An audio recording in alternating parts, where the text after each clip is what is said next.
So, welcome to Communication Compassion Building a Better Listening Strategy.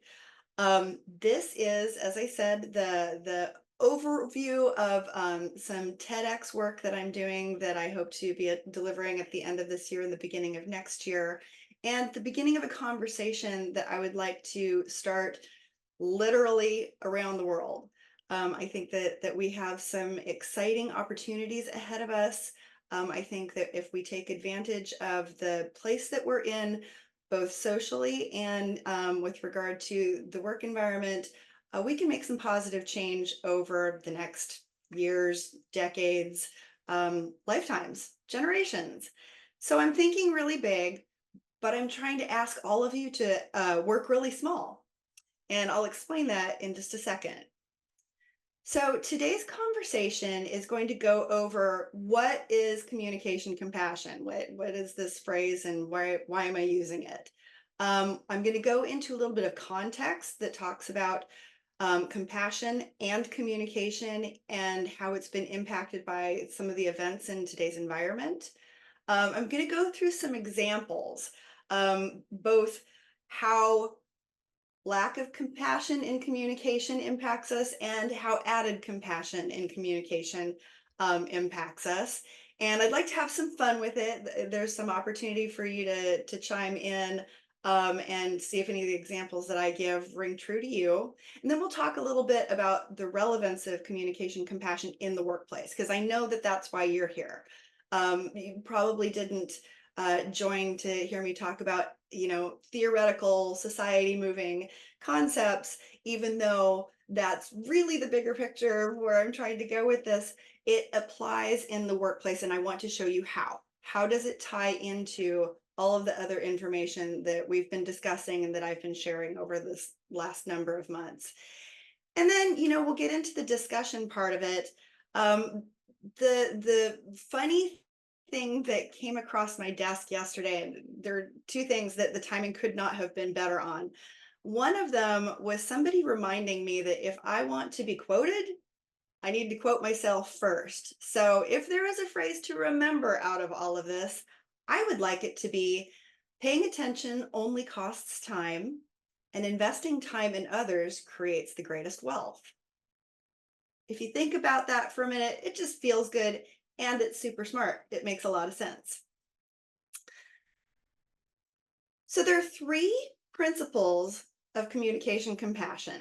The first is that being fully present, free from distraction, not looking at your phone, not defaulting to screen time or looking for the more important person over somebody's shoulder when you're at a cocktail party. When you're really locked in and present with another person or group of people, we create interactions that are more impactful with deeper understanding among participants.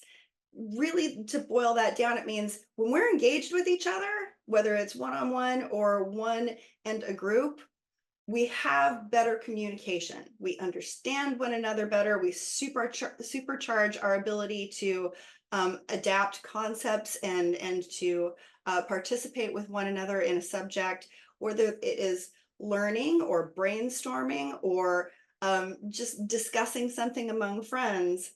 The value, the benefit of being in the same mental space with someone, even if you don't have physical proximity, when you are communicating, um, it benefits the value of the communication that you receive, the experience that you have together. So, for example, and I'm not calling anybody out because I've done this myself, but for those of us who attend webinars or web discussions and we have the webcam in front of us and we're off to the side doing something else, that engagement, the quality of that communication is diminished because we aren't focused. But when we are fully present, when we are engaged, when we are paying attention, it's a much richer, much more beneficial experience for everyone, both the communicator, me at this point, and the communication recipient, you guys at that point. Because if I was distracted, you wouldn't be getting great information. If you're distracted, I'm not able to share with you what I think is really, really important. And that's a sign of respect for both of us. It's a two-way street. So that's principle number one. Principle number two is the idea that the communication social contract is powerful enough to reverse the loneliness epidemic. And if you think about that for a minute, it's it's true. I mean, we've all engaged with another person who we thought was in distress or shy, or may have gone through something that made them feel isolated, and we're just helping them get back out into the network and the community. And communication, taking time, paying attention, that social contract that I promise you I'm here for you, and you promise me that you're here for me, and we're going to exchange ideas, that contract is powerful enough to change people's lives. So that is the second principle. And then the third is really easy. It's that paying attention only costs time, and investing time in others creates the greatest wealth. So it is that takeaway line that I would like you to remember from all of the interaction that we're going to have in this discussion. So why me and why now? Why am I the person that's thinking about this so much, and why am I delivering it? You know, there was an experience that I had in October that really drove home something that I already knew. I already knew that people have a huge drive to be understood, to be seen and to be heard. Even people who are introverts, they may not want to be in the spotlight or on the stage, but they still want to be seen and heard. And that expression of respect is valuable and important. I've always known that. And that's part of what drives the way that I've built L12 services. We focus on internal communications as a means to produce positive outcomes in operations, workflow, process, culture, all based on the conversations surrounding how do we do this work well together, meaning a two-way dialogue that leadership may initiate but invites workers to engage with, or that workers might initiate in a conversation about innovation and that leadership is interested in engaging in. Leveraging this institutional knowledge, leveraging the workforce to improve workflow, process, and culture is truly the best definition of internal communications. So that's how and why I've built the firm this way. I've always felt as though we need to acknowledge one another, and listening and being present is a huge part of that. So on October 27th, I was getting ready to fly out to Arizona for two things. The 27th was a Friday. I was going to be delivering a speech to an organization that Sunday. I was also going to go and see my dad. I got a call at 1 that day on the 27th that my dad was in the hospital and he wasn't doing well. But not to worry, they had it under control, and my flight into Phoenix on Sunday would be, I'd just see him in the hospital, and we'd take him to a rehab center and everything would be fine. By 4 o'clock on Friday, 3 hours later, I got a text from his wife that things were not going well and that he was slipping away, and I needed to talk to him right away. I didn't get to see my dad before he passed, and that was awful. Even if I would have purchased a ticket at 1:30 that day, I still couldn't have made it out to Phoenix in time. But it became really important that I share with him the things that I wanted him to leave this earth knowing. Know that he was a good dad, and that I give him all the credit in the world for overcoming a hard beginning of his life to create a middle and an end of his life that was full of love and compassion and humor and all the good things. He was a very complicated man. Um, so getting out what I wanted to say to him meant something to me. It meant something that he could hear and understand what I was saying. And that was only by the grace of the nice woman who was holding the phone to his ear while he was in the hospital. He basically suffocated to death. So when it came time for him to share what was important for me to know, he couldn't get the words out. I couldn't understand him. I tried, and the nurse could hear me saying, "Dad, I can't understand you. I'm sorry, I can't understand you." And she finally, got on the line and she said, "He's saying I love you." And when she said that, he heard her share what was important for him to share with me. He had that knowledge that he was seen and heard. While he was unable to get those words out, he was struggling mightily. I could hear him moving around in the bed trying to get words out. So, at a cellular level, at our most basic instinct, we want to be understood. We want to share information. And at our emotional basic level, we also want to understand what people are trying to share with us. And so communication compassion is one way of looking at and honoring the really important mechanism that is the sharing, the back and the forth, the responsibility parties have to be communicator and communication recipient, to be in that social contract together. So I've taken that experience and I've rolled it around and rolled it around, and I've tried to find ways that I can apply it in business and I can apply it in life. And I'm going to be talking about how people can apply it in general. And the idea, the big, hairy idea, is that we, through small actions, through engaging in communication compassion, can start a communication revolution where it's normal that we pay attention to each other, where it's abnormal that we disengage while we're in each other's presence and check our phones, where we don't feel compelled to pay attention to others while they're speaking, or to help people when they're speaking give us the information that we need. Not everybody is a born speaker. I'm not. I love to communicate, but I stumble over my words all the time.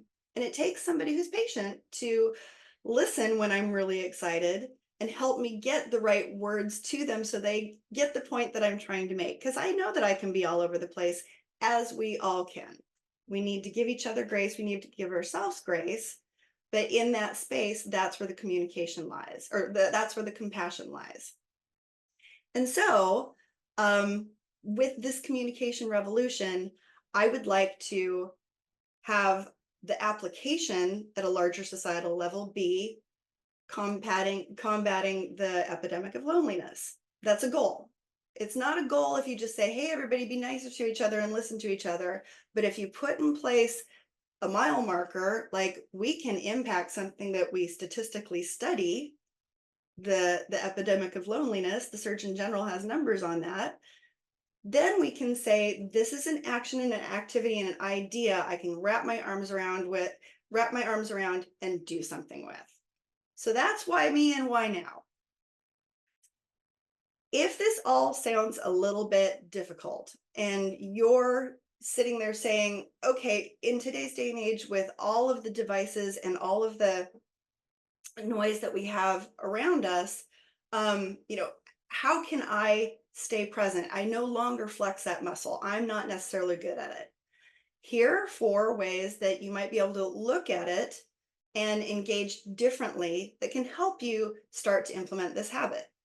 So if you are easily distracted, put your phone, pen, keys, mouse, whatever that shiny object is, away and out of sight. So you're reminded to focus on the person, or in this case, the camera in front of you. If direct eye contact is hard for you, and that's a reality for a lot of people. Some people say that it's their, introvert nature. Some people say that it's because they're shy, but really it's a kind of a biological mechanism for all living things. You know, you don't look an angry dog in the eye. That's challenging. People feel as though eye contact can be difficult for them. If that's the case, turn your body to face the focal point or the person that you're trying to communicate with and lean in. Let your body language show that you are interested and focused. Even if you're looking at your hands or your feet or their belly button or that old trick of looking at somebody between the eyebrows, you're not necessarily making eye contact, but you're looking at their face. Yes, I've suffered from this too. So I know these tricks. If you show that you are engaged with your body, people feel it. It doesn't necessarily have to be eye contact that says that you are engaging in a meaningful interaction with them. If attention makes you anxious, if you know you would really rather just be the person that is in the back of the room listening to two other people talk, but that's just not the situation that you're in, breathe deeply and then focus on the out breath. The out breath is the one that helps to relax your nervous system. It helps you feel comfortable in your body. The in breath is what you take to begin that cleansing process, but it also is part of a panic response. The out breath is the relaxing side of that equation. So if you focus on that, and you maybe, you know, depending on who your audience is, you know, share with them that you're struggling a little bit. I'm anxious right now. Sorry, having a hard time. Most people will give you grace. Most people will stand back and remember a time where they were having a difficult moment, or better yet, especially here in Washington, somebody will just pick up the conversation baton and run with it because people love to hear themselves talk, especially if you're vulnerable. And that's perfectly fine. That's still high quality communication. If you're impatient and your mind races, remember an experience where you needed someone to slow down and explain or listen to you and model that behavior. If you've ever been in an emergency and you needed somebody to help you and you needed to convey what that emergency was to the person in order to get the help, you will be immediately reminded that that person took a moment to listen to you. They took that moment to address your needs rather than trying to solve a problem that maybe didn't exist or to go about solving the problem incorrectly. They heard you because they listened and they focused. Be that person. Really try to be that person. And you know, if you're remembering a time where you had to listen to somebody who you really wanted them to speed up and get to the point, remember what it was like to help that person reach their point and feel comfortable about themselves. Try to show people that thoughtfulness and that understanding. Embrace them, surround them. I keep using this hand gesture, but it is about building a bubble that you can exist in safety and peace and you know, mutual encouragement. The two common threads in all of these solutions are self-awareness and a belief that small moments can have a big impact. And that really goes back to principles 1 and 2. Small moments that have a big impact are every single interaction you have with another human being. Now, obviously, we're going to have times where we feel threatened or we feel uncomfortable, or you know, it's not right to sit down and really engage with another human being. I'm not aiming for perfection. What I am aiming for is for all of us to try and change our overall behavior so that we're focused on the person in front of us. The reporting indicates that one of the hardest things people who experience homeless people who experience houselessness um, face is the fact that they are part of an invisible society. As we walk by, we don't even acknowledge that they exist. If we can change that, we can definitely impact lives. If we can just give people the humanity and the dignity of acknowledging that they exist, even if we're not engaging in conversation, that right there is humanity. And that's important. So a little bit of scientific context, and I won't harp on this a lot, but if you want to take a picture of this slide, I would encourage you to do so if what I'm talking about is of interest to you. pre-COVID and post-COVID research by Sarah Conrath is fascinating.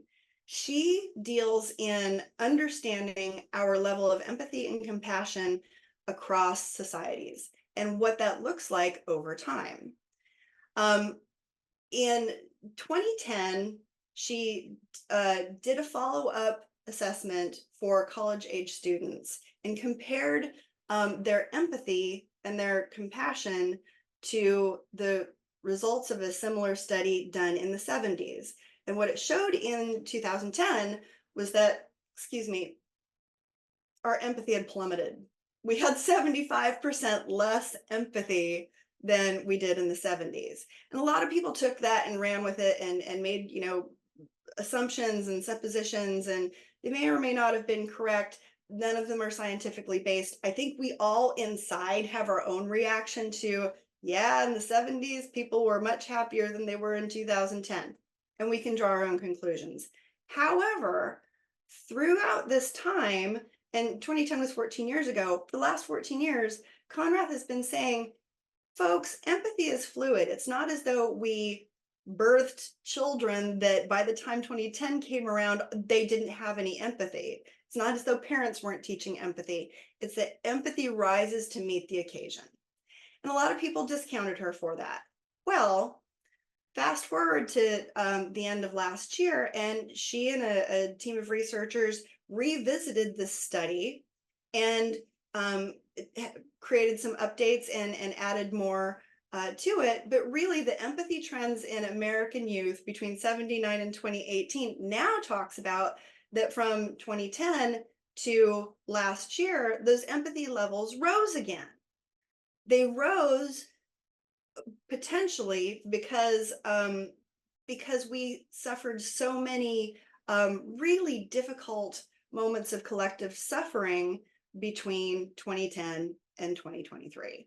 We had the pandemic, we had the Great Resignation, we had multiple climate crises, we've had a lot of issues in social justice that have broken people's hearts and made them much more empathetic, compassionate, and interested in reaching out. So the concept that empathy is fluid is really important, and the concept that when we see that people are hurt and hurting, we collectively and naturally have a reaction to reach out to them.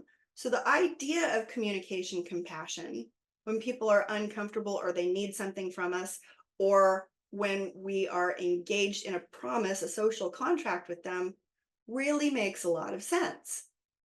Obviously, post-COVID, we've had a lot of guidance from, the Surgeon General. We've had a lot of, we've had tons of articles and blog posts and, various types of media surrounding what it means to be part of an epidemic of loneliness, how the COVID and isolation experience crushed a lot of our social skills, our interest in connecting and collaborating. We know this, so much so that UMass Amherst actually has a public health class on this called On Connection, Belonging, and Public Health. And they study the Surgeon General's report and a lot of other data to talk about what it means to experience loneliness and how on a social and community and cultural level we address that so that we can maybe next time sidestep some of the problems and we can perform healing activities now and into the future. So that's a little bit of the why is communication compassion important now, and how it can attach itself to being a solution for some of the challenges that we face. Like I said, if you want to take a picture of this slide and you want to follow up on Sarah Conrath's research, that is great, as is Esther Perel's. If you get outside her relationship and sexuality research and into her communication and relationship building research, it really supports this information as well. So here's where I think we can have some fun. I would love it if you guys would either in the chat or in your emotions, little emoticons, share how you feel about the following columns. I'm going to go through when do I feel my needs are unmet first, and you let me know if this rings true with you. I feel like my needs are unmet when I leave the doctor's office and the nurse tells me what I need to do at a rate that expects me to have had my own background in medicine and caretaking. Like if my husband is hurt and my nerves are rattled and I'm bringing him home from the hospital and I've got to think about how to get him up the stairs and what medication he needs and what other doctor's appointments that I need to follow, and the instructions that I'm leaving the hospital with are delivered way too fast, I don't feel my needs are met, I don't feel seen, and I don't feel heard. Does that resonate with anybody? Excellent, Sarah. Okay. I think any parent or child with parents or spouse with, spouse with a spouse who likes to hurt themselves a lot, those are the people who probably feel this one the most. Another one that drives me crazy, chatbots. I get so frustrated and I feel unseen and unheard and unvalued when I go on a website and I just want basic information, but I'm expected to go through this menu of AI chatbot BS that asks me the same question only to get me to the answer that they don't have the answer. It makes me absolutely crazy. I don't feel valued. Anybody else feel this way?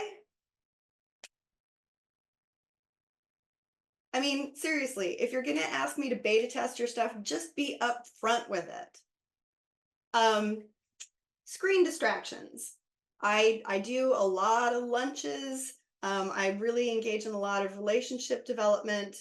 Um, when screens become a distraction during conversation or a meeting or a meal, I feel disrespected and I'm disappointed in my partner's lack of discipline. I know I hate this phrase, but I'm going to use it. I'm old enough to remember when we didn't have cell phones and we went to meetings and nobody died and no contracts were lost because you couldn't be caught in a 15-minute period while on your lunch break. You handled stuff before you left the office, you went to lunch, you handled the aftermath when you got back to the office, and everything was okay.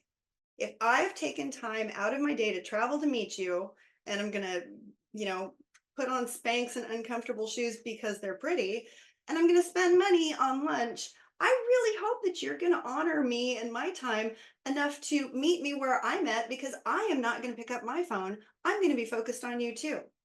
That's that social contract. I know that sounds snarky and I know I sound really old, but I do believe it's a matter of respect because we all know someone in our life where if given an opportunity, they would be with us at a meal and we know we would not answer that phone. It might be our mom, it might be our dad, it might be our boss, it might be the president, might be somebody, from a band that you like, someone that you respect enough that you would not consider picking up your phone and scrolling through your feed. I want to be that person to you because you're that person to me. Okay, bad UX. Bad UX makes me feel as though my needs are unmet. When I visit a website, it's because I want to know more or possibly buy something, support you, spend my money. Bad UX tells me that you haven't talked to the people who use your website or the people who support your business enough to invest in focus groups or investigating whether or not it's easy to contact you, buy something, learn more about you. And that to me feels like phoning it in, and I feel like my needs are unmet. How about you guys? Okay, looks like I may be the only crabby one on that one. Let's go to the positive side though, and I hope that we get a lot of activity on this because this is the feel good stuff. When do I feel like my needs are met? When I am uh, when I'm learning a new process or workflow, this applies to work very much. It's helpful to have instructions that come at me in a variety of ways. So not just SOPs and text, but maybe infographics and graphic workflows. Or if English is my second language, maybe it's in a different type of language that is my first choice. And those varieties of information and materials, they have clear contact information. So when I have a question, because I'm new on the job or I'm new learning this process, I know immediately who to reach out for, and I don't have to sit and wonder if I'm making somebody upset or if I'm reflecting bad on myself by, kind of throwing the dart at whoever I think might be available to answer my question. Show me that there's a specific person there, that they're expecting my question, that it's natural that I'm going to have a question and nobody's going to judge me poorly for it. I also feel like my needs are met when I am accommodated. If I'm a child or if I'm immobile, for example, my mom has been in a wheelchair for almost a decade now. Um, if I am in a position where my line of sight is lower than expected, I feel seen and heard when people adjust their height so that we are eye to eye. That type of thoughtfulness puts us on a level playing field, literally. Children feel more safe. They feel a greater sense of commitment to building a relationship when you are at eye level with them. They understand you better. All of the psychic noise around being a child and talking to an adult dissolves when you are eye to eye with someone. And an adult in a position who finds themselves unable to stand also feels respected when you bring the conversation to a level where, again, you are peers. You are showing respect, they are receiving the respect that builds that communication and compassion and relationship development. I am an only child that married into a large Italian family from Long Island. That was quite a culture shock for me.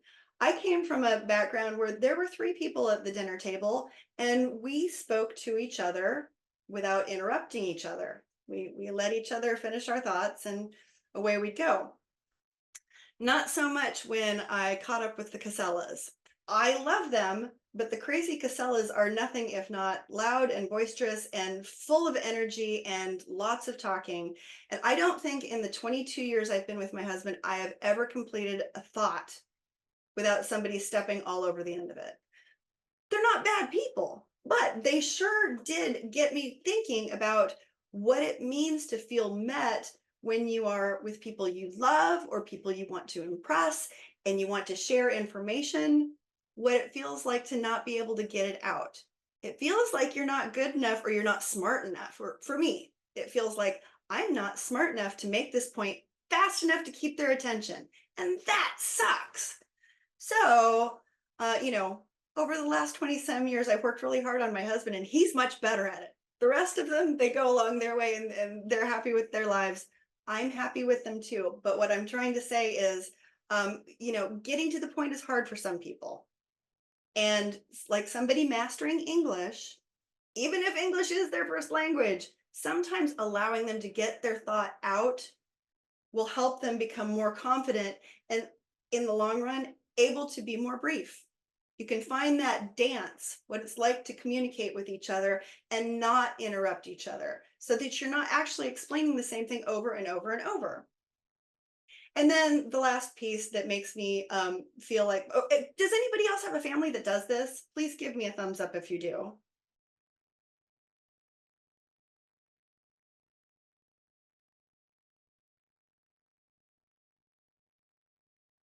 Okay. So the last is curiosity and engagement. Time is precious, and so are our boundaries. When people give their time and attention, they're sharing their most precious resource. So reciprocate with gratitude and try to communicate effectively. Be thoughtful, be kind, and be useful. When I am engaged with this way, I feel like my needs are met. I feel like I've been seen and heard and understood. So these are some examples that you can use in life, in business. You can extrapolate and turn some of these on their head so that you're going back to your operations department or your IT department and saying, hey, have we looked at our UX or are we using chatbots and we don't have any actual contact information. It makes people like Elizabeth crabby. So just again, some ideas for you as you look to apply communication compassion. So I told you that yesterday two things happened. One of them was reminding me that if I ever want to be quoted, I need to quote myself first. The second was that I got this letter from the IRS. Now, there is one person on here that knows my IRS interactions pretty well, and she's fantastic, and I love her. But she will laugh because she knows that I've talked to her husband and cried in front of him because the IRS makes me crazy. Um, I got this letter, and the thing that they didn't take into account is that over this last year, I changed from being a sole proprietor to an S corp. So that means that on any given week, I've had multiple conversations with the IRS. It's hard to keep them all straight. So this letter basically says, "Hey, you, thanks for talking to us 2 months ago. When you talked to us about that thing, we're not going to tell you what that thing was, but when you talked to us, we realized it's going to take us 2 more months, which is maybe another 20 days from the time you're receiving this letter, but also maybe actually 2 months after you've received this letter. We're not clear about that. We're going to be working on that thing that you don't know that we're talking about. And if you have any questions, please reach out to us with the contact referral number above that's been blotted out." Okay, this is an example of really poor communication.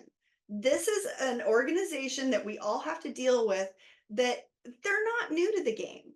It's not as though there hasn't been feedback that says, "Hey, this is complicated and confusing. Can you make this easier on us?" Nope, can't make it easier on you. Can't make it helpful. I mean, how helpful is it to refer to something that I have no idea what they were talking about? How much time will it take me to decipher this? And if I get on the phone, how am I supposed to tell somebody what this is about or what it means? Because there's nothing for me to refer to. So, do I feel valued or important or respected? No, I feel like somebody checked a box because I'm supposed to get a letter about a phone call that I had, but it tells me absolutely nothing. So, considering you guys sat through me doing, 4 minutes on what makes me crabby on the previous slide, how stabby on a scale of 1 to 10 do you think this made me yesterday? Feel free to put a number in the chat. Rebecca is right. 9, 12, yes. Very, very stabby. And then when I realized that this would be a great example to share with you, I was like, aha, I win. So when we're thinking about this, you know, let's use this as a general example of just bad communication. Bad communication in the workplace, whether it's client facing or it's facing the rest of our team, as it relates to communication compassion, what we're trying to do is we're trying to center a few important ideas here.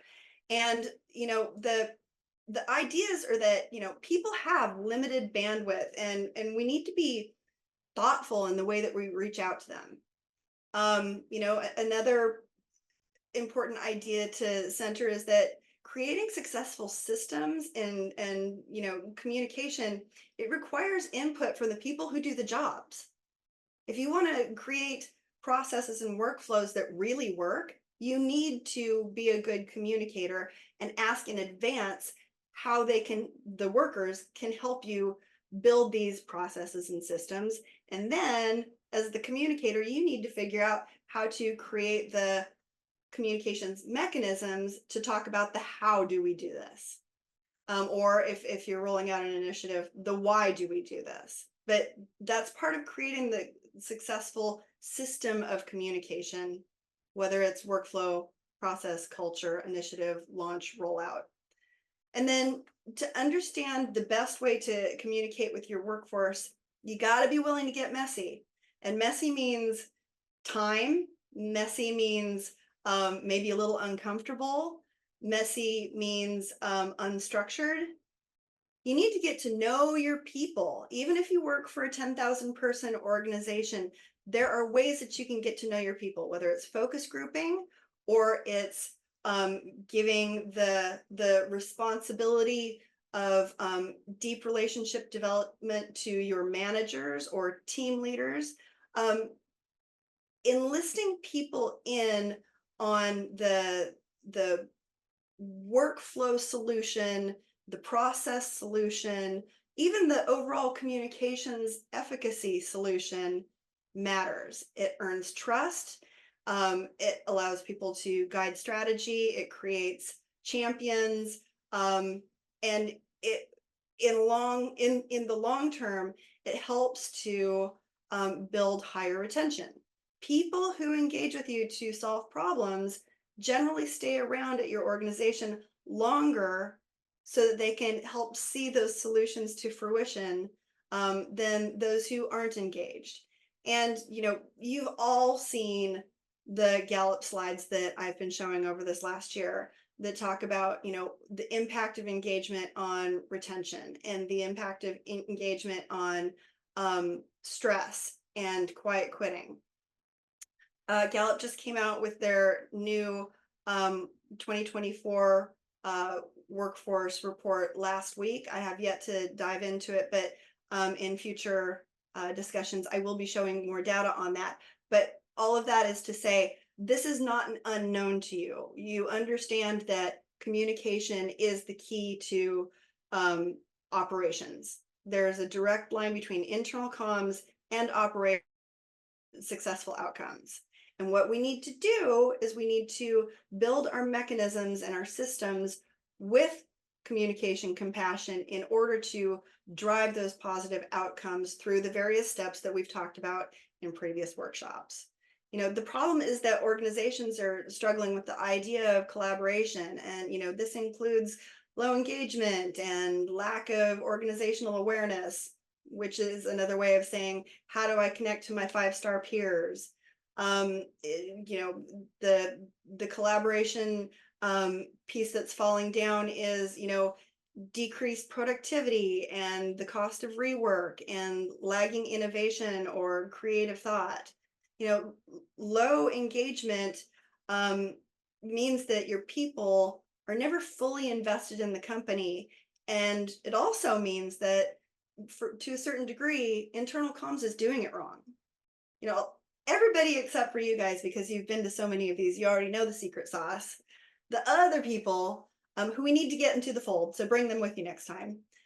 They're trying to solve this problem by creating prettier newsletters, or by repeating the same information over and over, or when the point person is called, let's say it's somebody in HR, like, well, it's on the website. We told you 3 different ways that it's on the website, so go find that answer on the website. That's not the answer to creating a better comm system, and it's certainly not the answer to communication compassion.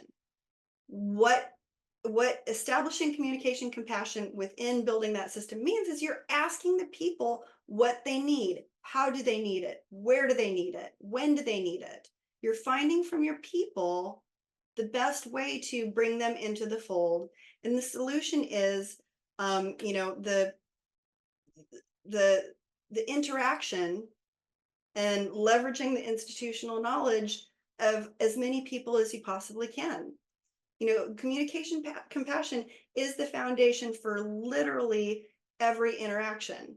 And if we look at it that way and build our systems and our platforms accordingly, then we're light years ahead of the game, and we're addressing more than just operations and process improvement or efficacy. We're talking retention, we're talking innovation, relationship development, professional development. It really allows us to dig deeper into the lives of our workers. So just, remember, well-designed systems and channels, our messaging campaigns and comms policies, that they're all part of that system that we're building through the eye or the lens of communication compassion. The problem is that executives don't have any time, but they want results and ideas.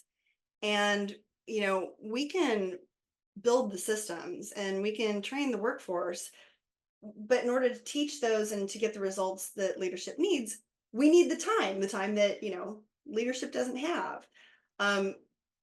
You need to be comfortable in that messy taking the time, pushing back on unrealistic timelines if you're going to be creating or deploying a new strategic comms plan, or you need to be open to the idea of engaging someone like us, an outside consultant who has the time and expertise and the tools to deploy the workshop and the guidance and do the work on your behalf to reduce that timeline, speed up the process, and get everybody the results that they want. But that's kind of where the messy comes into it. You have a decision to make at some point, whether it's worth the mess and the time on your own, or less mess and bringing somebody else in. But they need to understand that what you're doing is you're working within an environment or an ecosystem that really values human connection. So now if you will whip out your cell phones and join me in this survey, Tigger is going to open the door for a little word nerd fun. And we're going to get into Q&A here in just a few minutes. But I'd love for your input on this. Yep, once you're in, if you can hit that little like button, I will know we've got high participation.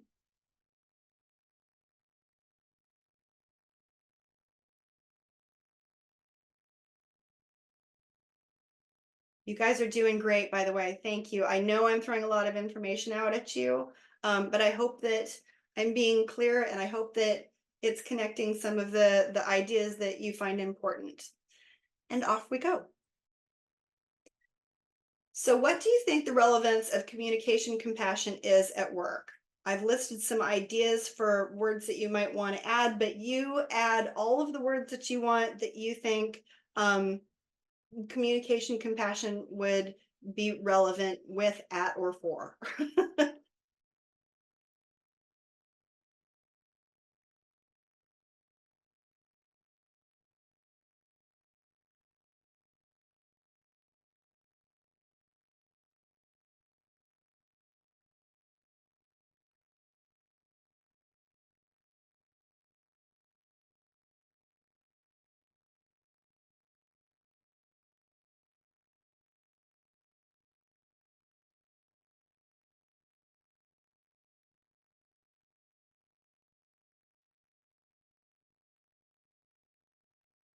I'm loving this.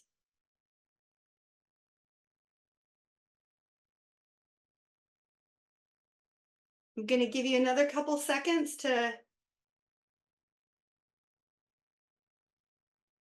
engage. Awesome. Okay, I'm going to go on to the next one. Where does communication compassion resonate with you? Where can you apply it in the workplace? And what tools would you need to support communication compassion in your workplace or in life in general? We're going to blaze through these three, and then we're going to have our Q&A. So hopefully this starts some ideas for you so that you can share in real time. So where does the idea of communication compassion resonate for you?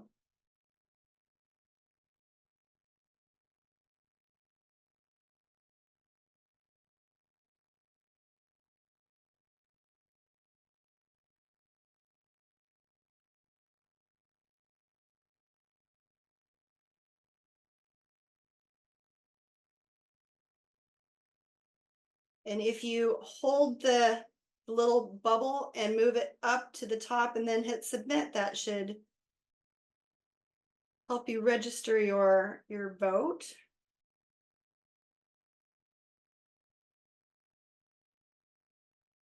Going to give it another couple seconds. Oh, we have somebody who disagrees with the premise completely. Okay, interesting. I'll be interested to hear about that when we well, it would have been a great conversation starter and Q&A. No problem, Kelsey. And I disagree So with sorry. I thought we had to just rank them all, and I was like, well, I guess I'll put that one on the bottom. No problem at all. Okay, I'm going to go on to the next one. Where can you apply communication compassion in the workplace? And you can choose um, multiple options on this one.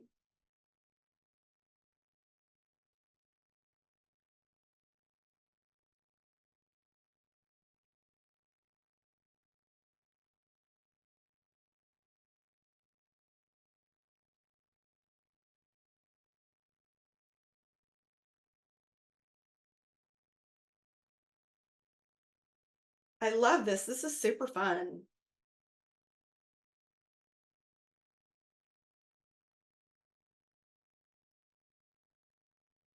Excellent.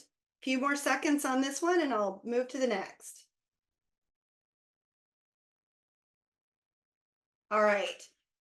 And this is kind of like the word cloud. What tools would you need to support communication compassion in your workplace or life in general?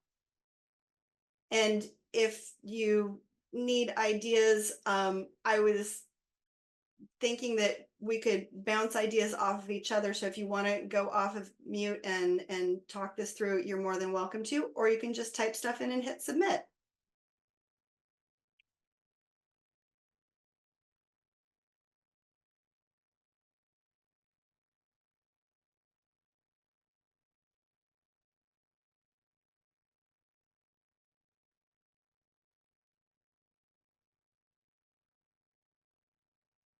Ooh, I love this. This is good.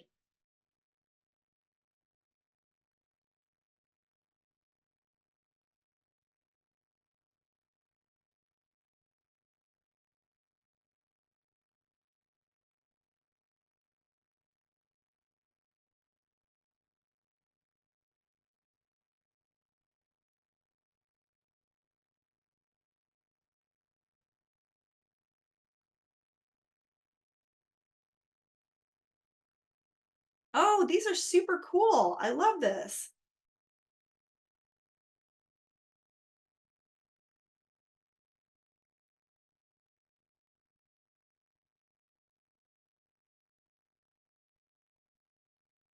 I'm going to give this another couple seconds.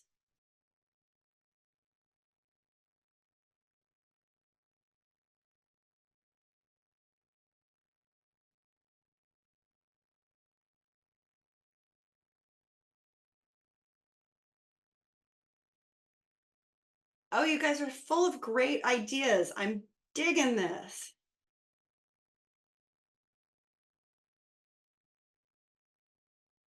Okay, I'm going to head to the next question now,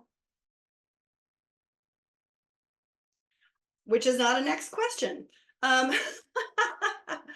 the next events in this series are on the following days, but I'm just going to hold this um, slide to the side and stop sharing so we can actually look at each other and talk about any questions that you have related to what I just delivered, how you can apply it, what you think about it, any insight that you would want regarding work or life or anything else.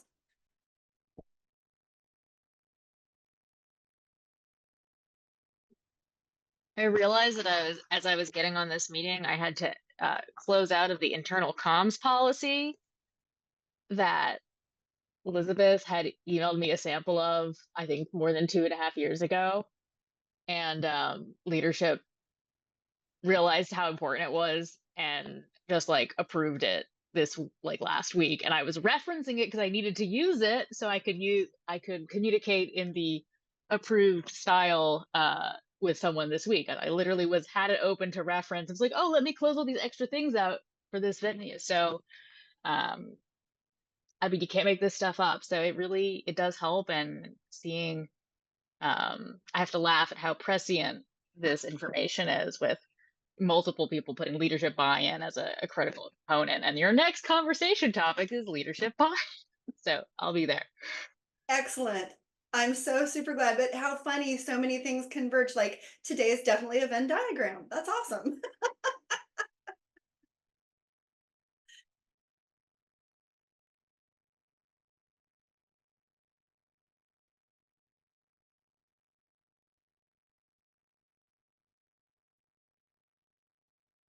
where do you see in your organizations that the idea of compassionately and thoughtfully engaging people, whether it's up the ladder toward leadership to your peers, peripherally, or down the ladder toward people who do work for you, where do you see that this communication compassion piece might be missing?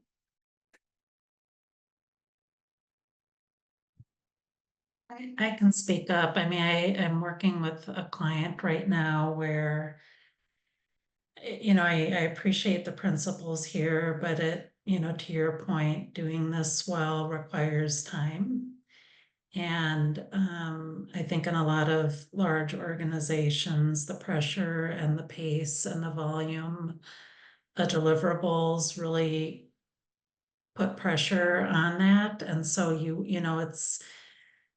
we're considering a listening strategy, but at the same time, it's like you don't want to do this and not do it well and authentically and have it really have the impact that you want it to have for doing it in the first place. And so I think that's maybe the messiness that I'm kind of trying to navigate, is that completely agree with your principles and suggestions and so forth, but how do we translate it into something that can work in any Fortune 500 company where, there's always way too much to be done.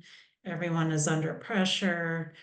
How do you carve out the time and make the case for carving out the time and ensure that if you do this, that it is meaningful for all that participate, right? Because I do think there is an appetite from leaders and from employees to have more meaningful connection and conversation. But I think they also want to feel like if we're going to take the time to do something like this, right, does it meet the needs, and do people feel good about investing the time to do it? So I'd be curious to hear what others are experiencing. I think to make the case for doing this, especially with a Fortune 5, you're really going to want to start the conversation with, what are you trying to achieve? What do you want people to do, and how will you know it's successful? So basically, goal behavior measurement. And if you're talking about measurements, mostly, the organizations that are truly strong in the Fortune 5, that's their language. That's the place where they're going to feel most comfortable saying we're going to invest time and or money. Even if it's with a series of workshops where you bring people in different groups, or offering different times so that people can self-select into what works into their schedule, that can be highly effective, because to a certain degree you're doing a double-blind study. You're teaching a group of people how to communicate without the rest of the people that they want to communicate in the room, and then you're doing it again for those other people, and so on and so on. And then bringing together some sort of messaging campaign that says, here's a reminder of what the steps are, or the theory or the principles, and this is how we want to apply it within our workplace. I'd love to talk with you, Chris, to see if we could make that work for whatever client needs you have.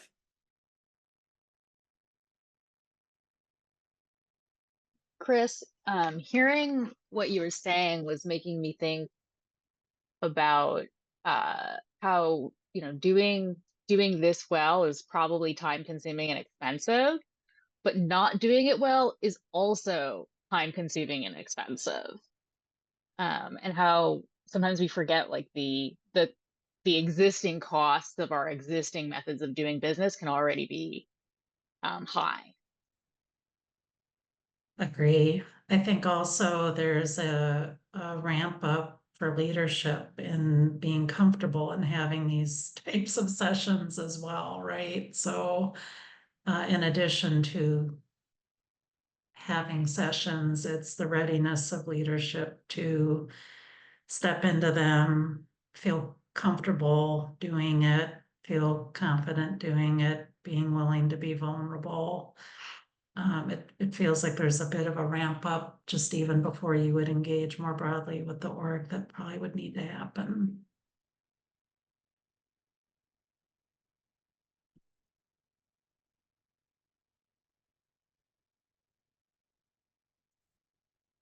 What other thoughts or questions do you have, folks? I know you're here because you're kind-hearted people. You probably want to understand how or whether or not this applies. This is your time to have an open floor so we can exchange ideas.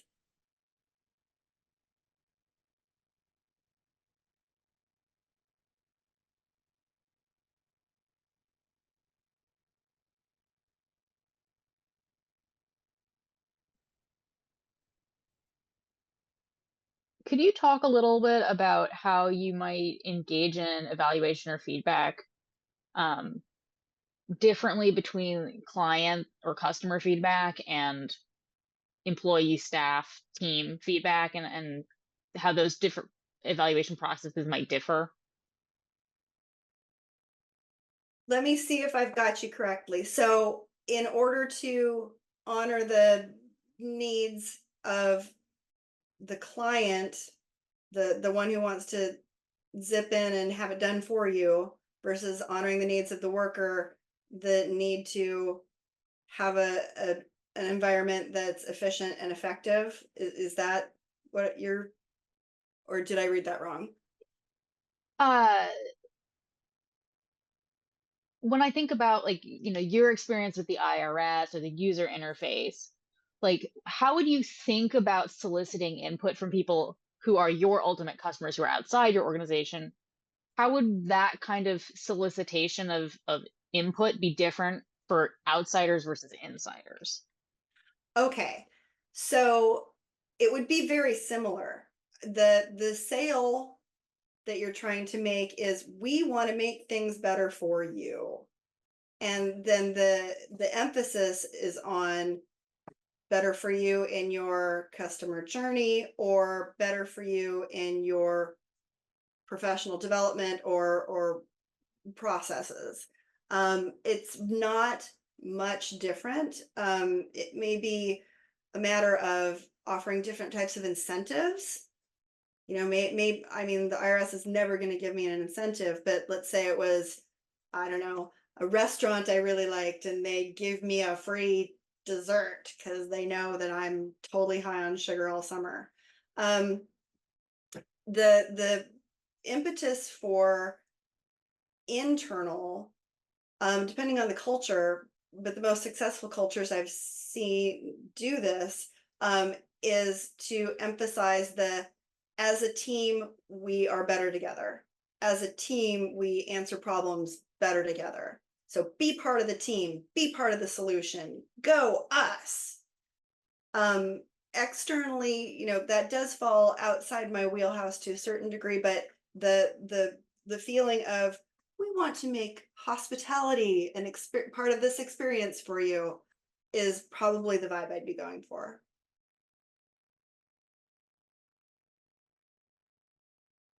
Thank you very much. You're welcome. Well, do any of you have any other questions? I'm loath to say that we're ending 20 minutes early, but if that is best for everybody, I will certainly do that. I'm going to give you a minute to let me know what works best for you. And in the meantime, getting on the same page and making the case, getting leadership buy-in to the idea of the internal comms wheelhouse of responsibility. That one is coming up 3 weeks from now with Mike Klein. If you don't know who Mike Klein is, he is a fantastic leader in the internal comms industry at an international level. He used to be a DC resident. He lives in Iceland. He's super well known with all the international organizations, and he has a hashtag that people follow on LinkedIn called We Lead Comms. He's a really interesting guy, talks a lot about measurements, talks a lot about the responsibility of the IC professional pushing back when leadership doesn't have a great idea. He's bold and he's lots of fun, and he'll be talking on the 10th. On the 31st, I'm really excited. My friend Amy Hagar is going to join us, and one lucky person will get to be the case study for that meeting. We're going to solicit people to offer up a version of their organization's newsletter, and we're going to break it down and rebuild it in real time to create an example of how to increase your comms engagement by 10% today for free. Just boom. What you can do internally to get more eyeballs, more clicks, more people following directions, fewer people calling and saying, what? I don't know where that is, or I didn't get that. She's an expert at creating messaging that gets noticed. And then the final event in our series is August 21st, and I will be delivering that one again. And that's going to be using internal comms measurements to encourage leadership support. And this is where Rebecca was spot on. That is the one that all of you who mentioned needing leadership buy-in are going to want to join. We're going to talk about what it means to take a well-designed plan, a well-designed strategy, measurements from the current state of your organization, measurements from best practices across the nation or through the sector. How do you take data to create the sale or argument for creating an internal comms program, or a series of workshops, or bringing in warm bodies to help you, or changing the way that your internal comms department is designed? If you're a one-person shop and you're depending on all of your content coming from volunteers from different departments, that might not be working for you, but leadership says that's the only way that it will work. How do you make that argument to say, no, I really do know what I'm doing, and the way we're doing it isn't the way to do it? So we're going to really be talking about persuasion and making it beyond objections. So I really hope that you will join me for that meeting. I hope you'll join me for every meeting. I'm really grateful that you spent your afternoon here, and I know that it's a beautiful holiday, so I hope that the rest of your afternoon is a lovely one. Oh, Sherry, okay. Can't turn my mic, but most of my life has been in the nonprofit world. Okay, L12 Services, the idea of it started in nonprofits and association. In hindsight, my discovery that we, passionate, caring people, I would say mission driven as well, that we're attracted to this field of mission work, can be surprisingly overpassionate about the work making thought silos. Do you have any experience with nonprofits in this vein, or suggestions for nonprofit teams? Yes. It's so funny that I started replying first sentence into this, that L12 Services started because I worked in associations. I was always solving the same problem, no matter what association I went to, that leadership would be thinking one thing, and the people who did their jobs would be thinking something completely different, and between them was just a giant chasm where information went to die. They had presuppositions about what the other one was thinking or doing or capable of, and it was never efficient, and I was always fixing that. So then eventually I decided, hey, this must be a thing. I'm going to build a business, and that was 15 years ago. I come across the idea of thought silos within associations quite frequently, and it's less about people feeling greedy or protective than it is, I should say, it's less about people feeling greedy and secretive than it is about people feeling overburdened, taxed with too much for the amount of time that they've got, and protective. It's the idea that if I share any part of this thought or messaging or campaign with you, and you break it even a little bit, I don't have time to fix it, and I don't have time to negotiate with you about it. I just need to get this thing out. Yeah, that used to be something that happened infrequently 15, 20 years ago. But that's almost a daily basis nowadays. So going about changing that takes coming at it from a couple of different angles. And Sherry, I would love to talk through some real world examples of how you could approach this, but I need to know more about your specific organization, the size, what type of work you do. So please, and here, excuse me, please shoot me an email at elizabeth@l12services.com.